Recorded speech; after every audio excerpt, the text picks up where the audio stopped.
दो चीज़ें मैं आपको बताना चाहता हूँ। इस्लाम नाम है कुरान और मोहम्मद साहब की हदीस इनका। कुरान में साफ लिखा है तीसरे पारे के अंदर कि दीन के अंदर कोई ज़बरदस्ती नहीं है। आप किसी को ज़बरदस्ती कन्वर्जन नहीं करा सकते, आप किसी को ज़बरदस्ती नमाज नहीं पढ़वा सकते, आप किसी को ज़बरदस्ती रोज़ा नहीं रखवा सकते, ज़कात नहीं दिलवा सकते। ये सारी चीज़ें फ़ोर्सफुली नहीं होनी चाहिए, इस्लाम इनको नहीं मानता। अगर होता है फ़ोर्सफुली तो इस्लाम उसको नहीं मानता। ये इस्लाम का सीधा सिद्धांत है। दूसरी बात, ये मामला आज का तो है नहीं। टीसीएस में कुछ रिपोर्ट से हमें भी जानकारी मिली है कि पिछले 2 साल से ये ऐसा चल रहा है। पिछले 2 साल से जब ऐसा चल रहा है तो वो लड़कियां, ऐसा तो है नहीं कि उनको एक कमरे में बंदी बनाकर ये सारा काम पिछले 2 साल से कराया जा रहा है। अगर उनके ऊपर फोर्सफुली नमाज पढ़ने का या धर्मांतरण का दबाव था किसी तरह से, तो उनको बता देना चाहिए था अपने परिजनों को, उनको बता देना चाहिए था अपने कंपनी के हेड्स को, अपने मैनेजर्स को, जो उनके एचआर्स हैं, उनको बता देना चाहिए था।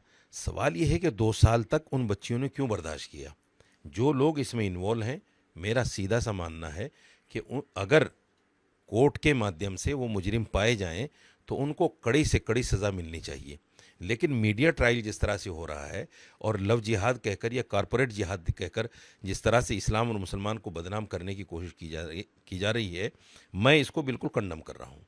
क्योंकि इस्लाम का यानी किसी भी रिलीजन का इससे कोई लेना देना नहीं। इस्लाम इसको कंडम करता है, सिरे से कंडम करता है। मैंने क्या बोला है, वो लड़कियां बाहर भी जाती होंगी, अपने दूसरे लोगों से भी मिलती होंगी, यार दोस्तों से भी बात होती होगी, अपने परिजनों के पास भी जाती होंगी। 2 साल से बंधक तो बनाया नहीं उन्होंने, एचआर मैनेजर ने या जो भी मुसलमान थे उसमें बंधक तो नहीं बनाया 2 साल से। जब वो बाहर निकल रही थी तो उनको जिक्र तो करना था ना किसी से। 100 नंबर को कॉल करती, किसी और को बताती, किसी और को बताती।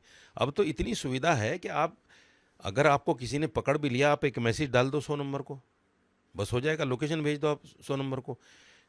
जो लड़कियां आईटी जैसी कंपनी में काम कर रही हैं और वो इस तरह की चीज़ों में ट्रैप हो रही हैं, तो मैं समझता हूं कि ये या तो साजिश है इस्लाम और मुसलमान को बदनाम करने की, या फिर वो लड़कियां ही बिल्कुल एकदम बेवकूफ़ हैं, जिनको यही पता नहीं है कि हम आईटी कंपनी में काम कर रही हैं और इस तरह के ट्रैप में हम आ रही हैं और हम किसी को बता नहीं पा रहे हैं, हम किसी को मैसेज नहीं कर पा रहे हैं कि हमारे साथ ये कुछ क्या हो रहा है। होता क्या है, देखिए मैं बताता हूँ आपको। पहले प्यार मोहब्बत में दोस्ती होती है, फिर रिलेशनशिप में आती हैं, फिर जो लड़का कहता है वो मानती हैं या जो लड़की कहती है वो मानते हैं, और फिर जब कहीं तकरार आता है, किसी बात में मनमुटाव होता है, खटास पैदा होता है, तो फिर वही चीज़ें रेप की शक्ल ले लेती हैं कि साहब इस लड़के ने मेरा मेरा रेप किया है और 2 साल से कर रहा है। ये तो कोई समझ में आने वाली चीज़ नहीं है कि 2 साल से एक आदमी रेप कर रहा है और आप बता रही हो 2 साल के बाद में क्यों। ये चीज़ें कहीं ना कहीं जांच का विषय है और जांच इसमें होनी चाहिए, निष्पक्ष जांच होनी चाहिए। अगर कोई मुलजिम है, मुजरिम है, उसको कड़ी से कड़ी सज़ा मिलनी चाहिए।